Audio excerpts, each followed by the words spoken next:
everybody to the bonus lecture for our LTC CIP lecture series. My name is James Callahan, and I am happy to invite you today to our I guess this is our 10th lecture, and for our LTC CIP lecture series. So this is a lecture series, like we said, put together by Michael Garron Hospital, Lakeridge Health, Sunnybrook Health Science, Scarborough Health Network, and University Health Network. And we are preparing IPAC leads that are working in long-term care to prepare for their LTC CIP certification. We've just finished 9 weeks of lectures and then question and answer with Bridget, and we've had up to 24 IPAC leads in long-term care obtain their certification up to this point. So today we're very fortunate. We've got Jessica Dangles, the Executive Director from the Certification Board of Infection Control Epidemiology here today. She's going to talk for 15 minutes about the exam, and then she'll be available to answer some of your questions. And after that, we've got Alison Carvahlo, who's from the Kingston Health Science IPAC Hub, recently wrote her LTC CIP exam, and she's going to share her experience and answer your questions. Okay, so with that, I'm just going to I'm going to stop sharing my screen and hand it over to Jessica. So welcome, Jessica, and thanks for being here. Thank you. I'm going to go ahead and get myself going here. Just one moment. I'll get my... Okay, well, thank you, James. And this has been, a pleasure to see all of the great work that everyone's doing. So congratulations to everyone that recently passed their exam. And I know James is setting all of you up for success for your LTC CIP. So who am I? I'm joining you today from Chicago. I'm Civics Executive Director. I am not an IPC professional, but my background is really within healthcare certification and licensure. So I will move through these slides to give some tips on your exam day process and kind of, what to expect as you start your certification journey. So I have this from actually a recent IPAC Canada webinar that I did to see where in the world are our LTC CIPs. So I think this number is increasing what sounds like on a weekly basis. So I need to pull some recent stats here. But we have over 7 countries represented, with United States and Canada really being at the top here. So that Fixing Long-Term Care Act is really exciting to actually see certification mandated. So, I'm always curious to learn more about that and, hopefully encourage more provinces to do the same. I'm sure you've kind of heard, a lot of certificates exist out there for long-term care, for IPC certificates versus certification. And if you're ever asked, what's the difference? Some people will say, oh, I'm certified, I have a certificate. And that usually just means they took a course or a series of courses that provided education on a topic and training around an intended learning outcome. Oftentimes these courses, you take an exam that's not proctored afterwards, it might be open book, whereas a certification is awarded following successful completion of a comprehensive exam process, what all of you are going through. And I think employers really need to know the difference. So feel free to use this slide if you ever need to, kind of show your employer what the difference is, because those of you that are passing this high stakes certification exam really set yourself apart from those that might have done a certificate program. Oftentimes certificates are a great way to lead up to certification, but certification really is that gold standard. So I'm often asked, how do you put an exam together? Why does it take so long to put an exam together? So just a brief background on how we put together the long-term care exam. Every 5 years we conduct a practice analysis with all of our exams, and it was really no different for the long-term care exam. We did a wide survey from everyone that was in the civic database that said they work in a long-term care setting, and we asked them, what do you do in your role as an IPC professional? How often do you do these tasks? How important are they? How critical are they? And that's what develops those test specifications, those content areas you've been studying the last few weeks. Those came from people that are in jobs just like you. They told us that this is what we do as an IPC professional. And we write our items according to those test specifications. And we only write test questions using the primary and secondary resources that are linked on our website. We don't stray and do random Google searches for questions or for references. We write exactly to those references. And from there, we assemble our test forms. These are the actual versions of the exam. And we beta test every question that's on our exam. You might have had friends or colleagues that participated in beta testing. Before something's considered a scored item, we want to make sure the question performs well. I am sure we've all taken tests in high school, college, and we thought there's more than one right answer, or there's no answer, or there is a typo in this question. We conduct we collect data on every test question to make sure that it's accurate, there's not more than one right answer, that it's performing well before we consider it a scored item. And then we set the passing score, and this cycle really repeats itself. So in another few years, we'll conduct another practice analysis, because as you know, as IPC professionals, your practice changes over the years, and that's what ensures a valid and reliable exam is doing that practice analysis. And in a few years, you might see that content outline has changed, or potentially the weights of certain content areas on the exam have changed. So just a snapshot of how many volunteers does it take? Well, it takes, about 2,000 at a minimum to make a high stakes exam like this happen. So some steps on how to prepare for your certification as you're winding down this test prep. Definitely, review those eligibility guidelines. They are indeed guidelines. So we have several different certifications available now through CIBIC. And we don't turn anyone away for not having, the right eligibility or the right educational background, but really to set you up for success on the exam, having responsibility for the IPC programs within a long-term care setting is really important, having that hands-on experience, and then having post-secondary education in a health-related field. We will not ask for any documentation of this in your application process. These are just guidelines in place by the board really to set you up for success on exam day. Next is reviewing the exam content outline. This is all very familiar to you, James. You've done a great job of really hitting all of these. The next is, I always say develop a study plan and work backwards from when you want to take the exam. If you're interested in starting your test prep this year, maybe December is your test date or maybe September, but really work backwards from when you want to get certified and tailoring your plan accordingly. I always say take a practice test. Find out what your baseline knowledge is and use that to determine where you should focus your studying. I can't stress enough, reviewing the questions you answered incorrectly. Don't just review those questions, but understand why you answered them correctly. Learn from those test questions. Don't simply memorize. Reviewing those primary and secondary resources, developing a study plan, and really spending time each day reviewing content. And I know all of you, go into either an office or a hospital setting, keep flashcards with you and study on the go. Join a study group. I don't have to tell any of you this, but I think having a multidisciplinary study group is really important. I hear from a lot of test takers that, microbiology is their weakness, or, environment of care. Find people that have strengths that maybe you don't have, and celebrate your successes and learn from each other. Follow the timing and the break structure that's used on exam day. If it's taking you, over 3 hours to get through an exam, I would say you're not quite ready. So make sure that you follow that timing and break structure that you'll actually experience on exam day, and make sure you're comfortable with that. Make sure you're not rushed. Make sure you can answer the questions in the time that's given to you. And of course, don't just memorize, but understand the content. These aren't simple, recall memorization questions. You really have to understand the content. Review the candidate handbook. When you apply for the exam, you will attest to having read the candidate handbook, and you are responsible for reviewing those policies and all of the information there. Once you're approved to test, so once you submit that application, our staff approves it, you're given a 90-day testing window. If you're not ready to test yet, don't apply yet on the CIBIC website. Schedule your appointment with Prometric. I'll talk a little bit more about Prometric, but really as soon as you're approved to test. We are one of really thousands of clients of Prometric. Appointments are first come, first serve. If you have your heart set on a certain date, schedule it as soon as you're approved to test.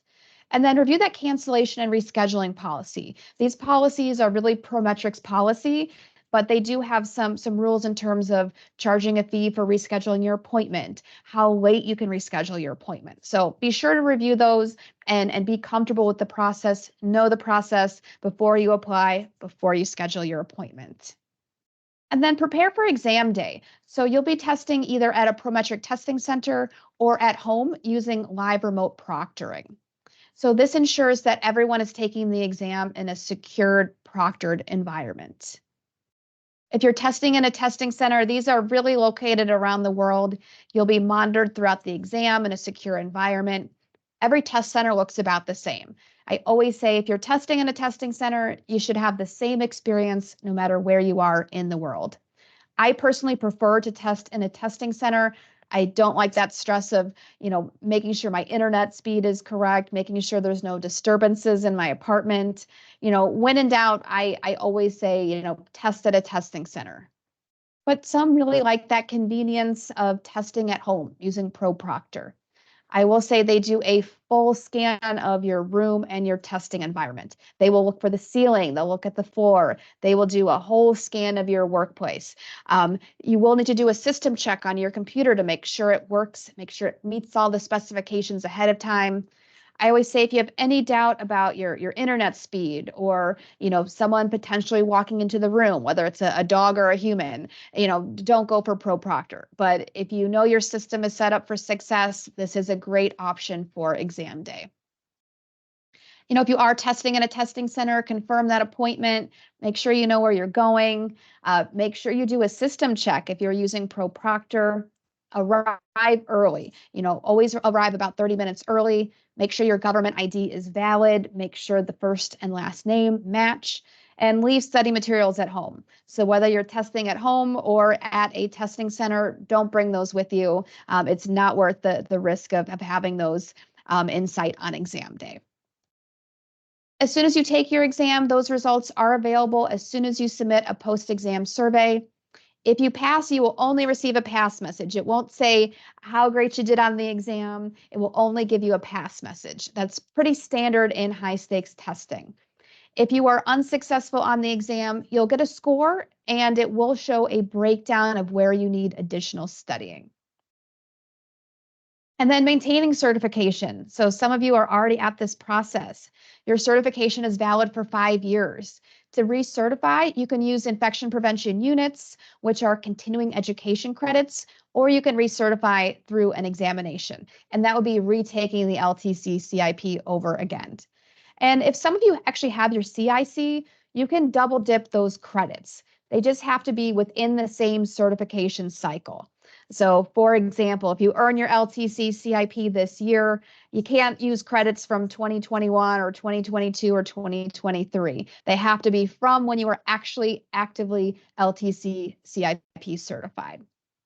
And then next, just some fun ways to celebrate your certification. I'm sure we all know Colette, IPAC Canada's president, on the slide. So if you've hit a certification milestone, we want to hear from you. We also want to spotlight you on our website. So whatever certification you have through CIBIC, we have great opportunities to be featured on our website and our social media channels. And we also have the CIBIC Corner. If you have a story about earning your certification that you want to share with us, we'd love to do an interview or have you write something for our blog, and we'd love to post that on our website and on our social channels. So we've got about 17,000 followers on our LinkedIn page, so we'd love to share your story and promote the value of certification. And then on our website, we have great information on the content outline, webinars. We have a webinar on just about everything on our website, so please make sure to check that out. And then hopefully I'll see some of you in June. So CIBIC will have a booth at IPAC Canada, and I'll be there throughout the conference. So I will stop sharing my screen and see if there's any questions. So feel free to raise your hand or go off mute, whatever works best for all of you. Great. Jessica, thank you so much. And Yeah. can I just say the slide you shared there celebrating an IPAC lead, Tanya there. Tanya actually works for us. And so that was a pleasant surprise to see her there. So great. I do see some action in the chat here and with a hand up. So maybe we'll start with the hand. So Stephanie Franklin, we'll start with you.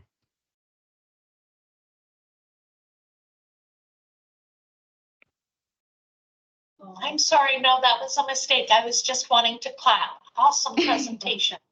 Okay, great. So then next we have Samantha. Clapping is good too. Oh, there we go. There used to be talk about an attestation form that needed to be filled out or something done by the employer to confirm that you're in the role. Is that still a requirement? And where do I find it if it is? It is not. So you don't have to provide any supplemental documentation any longer with your application. You'll simply fill out an application and our staff will review that and then approve you to test. So that's no longer a requirement. And how long is that process? So If once you you fill apply out on our the website, application, I would say 3 days max. So our beautiful. staff is really fast. That's why I always say, if you're not ready to test, don't submit an application yet, because our staff is very fast at processing those applications. Perfect. Thank you. Yeah. Great. Okay, so the next in line is Beverly Allen. Hi, are you hearing me? Yeah. Yes. Hi, can you re-show that slide with the website that we go to for study material for prep questions? I'll was, send I think- the slide. I'll send the slide to James afterwards. I know, you know, while I can't promote or endorse any study guides, I know APIC puts on, I'll drop this in the chat. APIC has some study guides specifically for the long-term care certification. I believe IPAC Canada has some study groups available. But if you're looking for, you know, hold in your hand test prep, APIC does have those. They have both print materials and online materials with, you know, pre and post tests, flashcards, things like that. Great. Okay, And thank you.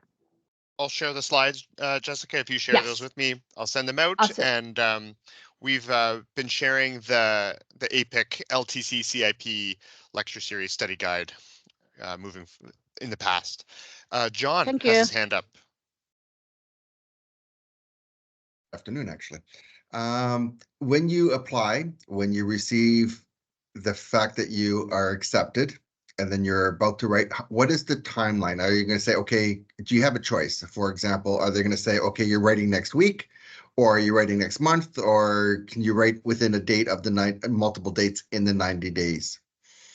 Sure. So if you get approved today, you'll get an email that says your testing window is April 11th through, you know, July, whatever that 90-day window is. And then we'll send you a link, and then you'll just go on the Prometric website and you'll see dates available to you throughout that testing window. So you can schedule, you know, at the beginning of your testing window or at the end of your testing window. Thank you. Okay, so in the chat, I'm seeing a couple questions here. So one is, can we bring a notepad, and what about washroom breaks? So you cannot bring a notepad with you. So if you're testing in a testing center, they will give you a whiteboard and a dry erase pen. And if you're testing at home, there is a on-screen notepad, but you can't bring your own pencil, pen, nothing like that. In terms of breaks, so I'll copy and paste this actually into the chat so you have it. So there is an intro and tutorial, which is 10 minutes. The exam is divided into sections, section 1 and section 2. There is a built-in 16-minute break. So at the end of section 1, something will pop up on the screen and says, are you sure you're ready to submit section 1? Once you hit yes, you can't go back to section 1 anymore. So you've got 90 minutes to get through section 1. Whether it takes you the full 90 minutes, you can finish early, or it could potentially time out if you're not through the full section. And then a break screen will come on and it says, do you want to go on break? At that point, you can get out of your seat, you can use the restroom, take a break. The test proctor will come in if you're at a testing center, will check you out of your seat. They'll, you know, monitor you throughout your break process. And when you come back into the testing room, they'll do that same, like walking through potentially metal detector, looking at your pockets, and they'll check you back into your computer. And if you're at home, you'll have to show your ID. You'll have to go through that check-in process again. You can't, and then you'll start section 2. So section 2 is another 90 minutes, but you can't go back to section 1. So once you've submitted section 1, you can't go back. That is considered done. I will say you can still take a break at any other time. So if you're 10 questions in and you have to use the bathroom, raise your hand and that proctor will either escort you out or the online proctor will pause you. But that counts from your testing time. I will say that. So that break in the middle of your exam, that does not count against testing time. But if you need an emergency break or any other break, you can always take one, but the clock keeps running. So hopefully that answered your question there. Great. So there's another question in chat. Is there a calculator provided, or can I bring a calculator? You cannot bring your own calculator, but there is an on-screen calculator. So when you first start your exam, that intro and tutorial, it'll show you, the look and feel of a prometric exam. You can highlight text, you can strike through text if you want to cross out your answer choices. You can flag test questions. So if you're like, I know I want to come back to these questions. On the side of your screen, you'll see anything with a flag next to it. And, if you've got time at the end of your section, go back and review those. And you can change answers. You can go back and flag things. But the calculator is on screen. So you'll see a little button with the calculator. But you can't bring in any of your own devices or anything like that. It's great. Another question about about writing the exam. Can I bring a water bottle? So you're not allowed to bring any food or drink or anything into the testing center. So you can go on break and take that, but you're not allowed to bring anything. If you have a medical accommodation, there is an ADA form as part of the application. If you need something like extra time, if you need any kind of special accommodations, we will ask that at the time of application. But please be sure to submit that with your application. If there's something that you need, whether it's extra time or any kind of special assistance, that needs to be with your application at the time that you submit it. Great. So Jessica, I kind of alluded to this question coming up because it had come up in the past, but Kim put a question here in the chat about, there's a lot of American terminology in this exam. So, and American healthcare system work, and we're a Canadian group of Canadians here in the exam. So how much, can you just comment a little bit on about the difference between Canadians writing the exam and Americans? Do we need to know all the Americans' names and standards? You should not need to. So we don't reference things like OSHA or CDC. And I will say our item writers, item reviewers, we're really a global group. So we had people from the US and Canada. So in fact, our president, when we released this exam, was Sandra Callery, who many of you likely know. So all of civics exams are considered global certifications. So our test committee, for example, we have people from, India, from the Middle East. So, don't go into it thinking that you need to know US regulations, as it's not intended for just a US audience. Great. I'll speak on behalf of the group here because we've heard that question a lot. That's a big relief for a lot of people challenging the exam, and I think a lot of people are going to be happy to hear that. There's a question here about the difference between the CIC and the LTC CIP, and maybe you could elucidate a little bit on that. Yeah. I would say the long-term care, all of the questions are written from the resident's point of view. Whereas, when you're taking the CIC exam, the patient is really where the questions are guided to. And in terms of, which exam should I take, I always say, look at what you think your career trajectory is going to look like over the next few years. If you're looking to get out of long-term care, or if you're looking to pivot into another setting, then potentially the CIC is the right exam for you. But if you're knowing that you want to stay in long-term care, you want to further your career in long-term care, then I would say do the long-term care exam. We've got a lot of high achievers that have done both. I'm not going to lie, especially when we first released the exam. I think some people are seeing the value in both. But I think it's really up to you in terms of where you see your career going. I think there's a lot of growth potential in long-term care, and I think we're seeing that especially within the Canadian provinces. Yeah, and one of the lectures that we gave, one of our presenters spoke about some data about our Canada's population. There's going to be a lot of people who are requiring long-term care in the future, and in my mind, a very valuable place to focus the attentions for your career. So the LTC CIP is a very valuable and very valuable certification to pursue. A lot of practical questions here. Do they provide a locker or storage area for your stuff? They do. So I've been to many prometric testing centers in my life as both a secret shopper and a personal test taker. Yes, they will give you a key with a locker that will easily fit coat, purse, backpack. I would say don't bring anything unnecessary on exam day. It's not the time to bring all your study materials with you. But yes, they'll give you a locker, and it'll have a locker number on it. And there will be other people there on test day. So as I said before, people are taking all sorts of different exams on exam day. So the test administrators, they've really seen it all. So they will make you comfortable and they will guide you through that process. And really every test taker should have the same experience. So if something unusual happens, please let us know. But yep, they'll give you the locker. They'll run you through the outline of what to expect, and you can take a break. And then at the end of the exam, turn in your locker key and get out of there. With your new certification in hand. Yes, and no watches. So don't wear a watch. Yes, they will actually don't wear any like large pieces of jewelry. If it's, wedding ring, small earrings, that's fine. But don't wear anything big or bulky or anything like that because they will check all of that. So leave your smartwatch behind, any kind of watch in general. They'll ask you to take that out. Exam security is really paramount to not just us, but any testing provider. So you'll want to make sure that, you leave anything big at home. So it won't be a fashion show at the testing center. Trust me. Wear your sweatpants if you want. Great. And we're almost approaching 1:30, Jessica. So I'll ask the final question here to you. So Remy is asking, how many sections are on the test? It's 2 sections. So if you scroll up, I put the content there. So you'll start the exam with an intro. You'll see the look and feel of the exam. Section 1, you'll get through section 1, you'll take a break. Section 2, another survey, and you're done. So it's 150 questions. I will say 135 of those questions are scored items. Like I said earlier, we beta test every test question. You will not know what's a scored question, what's a pre-test question or unscored item, because we want to know how are these test questions performing before we consider it a scored question. So if there's a question that's lousy on the exam and for whatever reason we didn't catch it, that's tossed out. So that's not considered as part of your exam.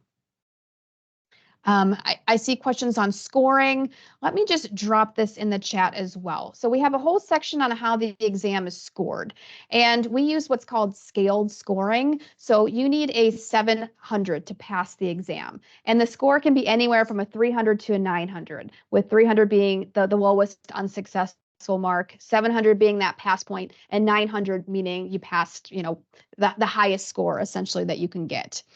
So anywhere between a 300 and a 699 means you don't pass. And like I said, we'll give you the breakdown, but we don't give you the exact number of questions that you need to pass. And like I kind of alluded to, if you're taking an exam and your friend's sitting next to you taking the same exam, you will have different exams. All the exams are equated to be the same difficulty level. So it's not like your friend has a harder exam or an easier exam. And you'll also know that we throw certain test questions out. So if we're realizing test questions are no good, those aren't included in your passing grade. So I would say don't get too hung up on what's a scored question, what's the pass point. Focus on, every question is a scored item and it's important for the exam.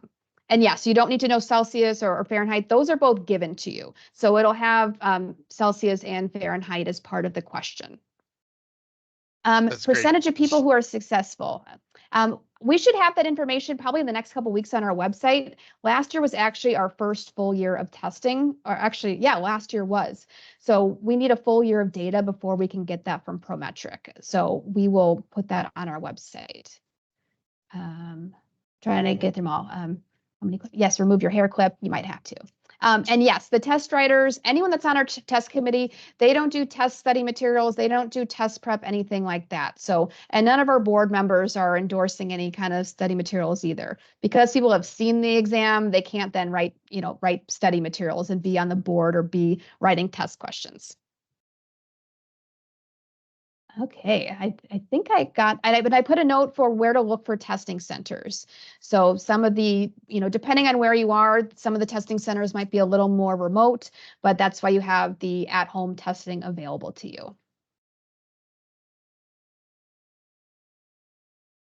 Is the exam, is it the difficulty between CIC and LTC CIP? I would say it's the same. So it's written, it's really written to have at least a year full-time experience. It's written kind of assuming you've got that post-secondary education. It's not easier or a lightweight version of the CIC by any means. So I would say go into it, assuming it is that same difficulty level. I'm glad that you addressed that because I think, because it's a newer certification, maybe people aren't sure about that. And in my mind, it's just as valuable of a certification as any other one. So Jessica, it looks like you knocked all the questions out of the park here. And I personally like that you addressed the Fahrenheit Celsius one because we speak in Celsius up Yes. north. So we don't understand Fahrenheit at all. So happy to know that that's there. I set my computer to Celsius, so now I'm being trained. I live in Chicago, but I'm getting a lot better. So Great. So can I ask everyone to give Jessica a little round of applause? Can we have some little claps for her? I want to really express our gratitude. Thank you so much for coming here and being present for us and answering all of these practical questions about exam day. That's very, very helpful. And look at this in the chat, you'll find Jessica's email. And if you have other questions for her, Jess, I guess that's you're saying feel free to reach out by putting it in reach there. out to me. And, I'll be at the IPAC Canada conference. So, I hope to see some of you there. I've presented at a lot of IPAC Canada chapters. So, if there's ever, an opportunity that you'd like me or a member of my team to speak, whether it's your workplace or wherever you may be, I'm happy to do another session like this. So this is great. And thank you, James. You're doing great work. 181 people I wrote down. So that's unbelievable. Fantastic. Thanks, Jessica. And yes, this is being recorded for some of the people that can't come. And with that, I'm going to invite Alison to come on screen. Can you hear me? Great. Yeah, we can hear you. Awesome. Great. So, Alison, you are a recent LTC CIP certificate, correct? Is that right? That's correct. Okay, great. And I sent you a couple questions ahead of time. So I was planning right now to pose some questions to you, and I know that you wrote down a little bit about your experience. So same as Jessica did, if we could talk about your experience, and then if you could maybe field some questions for people, I think that'd be really valuable. Let's do it. Great. So the first one was, what was it like to register for the exam for you? So easy. So I reviewed the guidelines. So a lot of the things that I'm going to touch on, Jessica had already covered, but I reviewed the guidelines, registered and met the eligibility. I had created my account a while ago, but I wasn't ready to commit. I decided on Valentine's Day that I would apply and accepted later that night. After a realization of wheels already in motion, I booked the next day. I decided for myself that 3 months was too long to wait, as I felt fairly prepared. I scheduled my exam within the month on St. Patrick's Day on a Sunday. I swear I'm not anti-holidays. The process was straightforward and there was lots of options for dates and times. You will receive an appointment confirmation email from Prometric with your confirmation number, your surname abbreviation, and that will help you log in and launch the exam. Great. Can you tell us what was your test writing experience like on the day of? We want a description, what were your sweatpants like when you were going in? I absolutely wore sweatpants and a hoodie, comfy all the way. So I actually opted to write my exam via ProProctor at home. As my closest two centers were about an hour away, I didn't want to deal with the traffic, that stress. So I downloaded the app well in advance and did multiple system checks to ensure that I would not encounter any problems on the day of. I read the appointment confirmation email to ensure my room was set up as required. So prior to the exam, a customer service rep will ensure that your room meets all those requirements. And they'll ask to view the entire room, so including under the desk, under the chair arms, the corners of the room. They'll also ask you to turn out your sweatpant pockets and your hoodie. They'll check behind your ears to make sure that you're not wearing any earpods or anything. So on my desk, I only have my laptop charger, my photo ID, and I actually had earplugs in case my dog started barking. So they'll also ask to view the front and back of your ID to ensure and confirm which province it was from. They'll ask you if your phone or anyone is in the room with you. So because of my dog, I did make sure that my husband and her were full of treats, so there was no distractions or entering the room. That I think is an automatic disqualification. I was allowed a 10-minute break, but it did include the time to ensure that those room requirements were met again. So I actually logged in earlier in the day to see if I could write early, and I was able to start 1 hour before my exam. But I think that's dependent if there's someone available to proctor. I was not able to see my proctor, but they were able to see and hear me. I was not allowed to talk, but if I did need assistance with any function or time, I was able to type in the chat box that was available on the screen. So on my actual computer screen, I was able to see the questions. So similar to how Bridget presents during her Q&A, there was a timer, a scientific calculator, and the chat box. There was an option to flag questions and go back. So the exam is 2 sections of 75 questions. Once you complete and submit the first section, like Jessica mentioned, you cannot go back. Ensure that you check if you have any flagged or unanswered questions prior to submitting. You will be prompted twice to ensure that you're ready to submit. During the exam, I was only focused on the question at hand and actually forgot the proctor was even there. So I actually did encounter some technical difficulties where the program was not working, and I actually had to sign out and sign back in. This also happened at the end of the exam, which was pretty frustrating, with only 10 questions left. If this does happen, remain calm, confirm with the proctor that your progress will not be lost. You will need to redo the environmental check again before resuming your exam. Okay, so go ahead. I was just gonna say, I also have some do's and don'ts from the Prometric website, so I'll post that in the chat. Great. You know, Alison, you're speaking about writing remotely at your own home. I think that that's very valuable because a lot of people who are here as part of this do live hours and hours away from a Prometric testing center. So I think that this has been very valuable. So can you tell us a little bit about your studying process and what did that look like? So I did dedicate study time when I could and made sure that I went no more than 2 or 3 days without reviewing at least some material. I wanted to stay fresh in my mind. So I did use the LTC and IPAC textbooks, the Hub Prep sessions, and the CIC learning system. For practices that I did not typically encounter day to day, so like MDRD, I did supplement with YouTube videos from reputable sources, so the CDC has lots.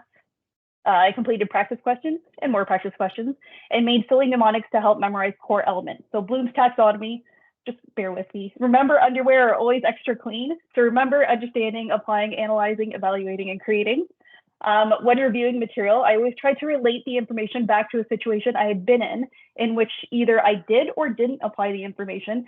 I found drawing on my own situations helped me apply that knowledge. Great. And what I will say is that if you are working in long-term care and you don't have experience with MDRD and say you want to get some experience, my suggestion would be to reach out to your IPAC Hub contact and see if they can arrange an opportunity for you to visit an acute care center where they do have an MDRD and you could see it in person, because I think that would help to solidify the knowledge. That's a great idea. The next question here, Alison, is how did you finally decide that you were ready to write?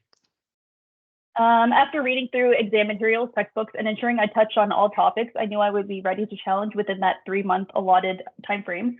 I knew that I wanted to enjoy summer, would be busy during respiratory season as expected, and I didn't want to jam it in at the end of the year. It was also one of my 2024 goals, so I did write in March.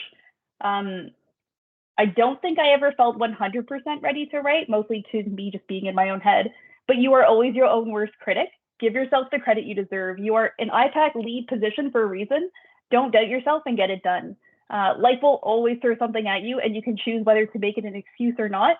If you choose not to, you can accomplish really great things like challenging this exam. Remember, you're not alone and you do have the support of your fellow IPAC leads and hubs cheering you on. So Jessica mentioned like doing, being on the CBIC website and like doing a little highlight, I guess. So after successfully challenging the exam, do something for yourself to congratulate all your hard work that you put in. Yes. So I actually did a ROM and ramen day. A little bit nerdy, but I love it. So the Prep Series hubs have done an amazing job putting together these sessions, answering questions, and supporting the journey to challenge the LTC CIP. By attending them, watching or rewatching them, participating in them, you really are getting one step closer to writing your exam. Use that momentum that you have now completed the series and book your exam. I couldn't have said it any better, Alison. You book the exam. And then, you know, there's touched on something that Jessica said earlier about if you don't pass the exam, you get some feedback on where your weak spots are, right? So by challenging the exam, you either win or you learn. And so those are 2 positive outcomes in my mind. It's an opportunity for experience. Great. So now those are the formal questions I had, Alison. So if I could turn it to the chat, or if anyone would like to raise their hand and ask Alison or Jessica a question, now's your time. I see some gratitude for you, Alison, sharing your experience, and it must have been stressful when your computer froze. I was like near tears. I'm not gonna lie. Oh, I was glad when it was done though. Great. I see someone had their hand up there. May have disappeared, but maybe that was just some clapping. I'll give a minute or two in case any other questions come up. But lots of congratulations, and I like your idea of having a plan how to celebrate. So a ramen day is a good one to do. Something to look forward to. Okay, looks like just lots of congratulations coming in. So with that, I am going to pause the recording